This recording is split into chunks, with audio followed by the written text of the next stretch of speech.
I decided I had to go to Bosnia to see if it was really true that mass murder on the basis of ethnicity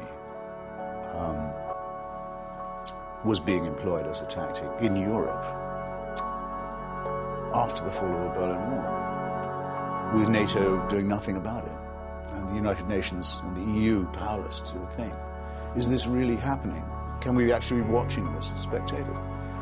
Went to Sarajevo, saw it happening. Modern, sophisticated, cosmopolitan city with no defenses, being bombed, shelled, round the clock by militias trying to carry out what they themselves called, the propaganda term was not used against them, it was coined by them.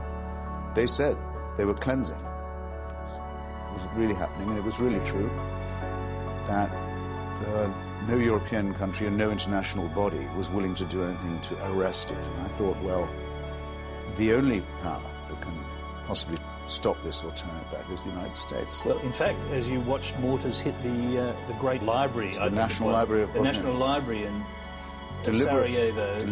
Deliberate destruction of the cultural patrimony of one of Europe's most beautiful cities in broad daylight, unrebuked, unpunished. I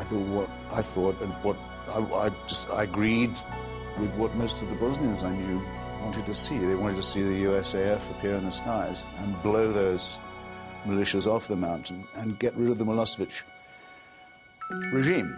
And I should just add, because it's not a detail, in the end, we did win the argument. I came back to Washington and I joined the faction that was arguing for this intervention. We took a long time to persuade Clinton. I don't say we did it, but we were among those who tried. Tony Blair was very important too in persuading him, I think, to adopt this policy. Here was an intervention that stopped the recrudescence of fascism in Europe, stopped the spread of a terrible war, put an end to an absolutely obscene dictatorship, and saved the lives of hundreds of thousands of people, returned them to their homes, and put the war criminals in the dock.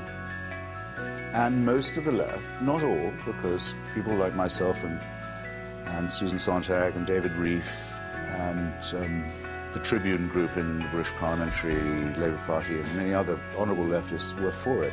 The majority of the left was, so to say, anti-war. In other words, either neutral or, in some cases, at least sympathetic to Milosevic's serving socialism. And I thought, well, that now to me has become a reactionary position. And if I'd been anti-war at that point, I'd want to look back and ask myself, am I so sure of the rightness of a policy that would have left Milosevic in charge of two cleansed and bombarded provinces and him as dictator of Serbia, the greater Serbia? No. But this outbreak of self-criticism has yet to occur among many of my comrades. I'm sorry.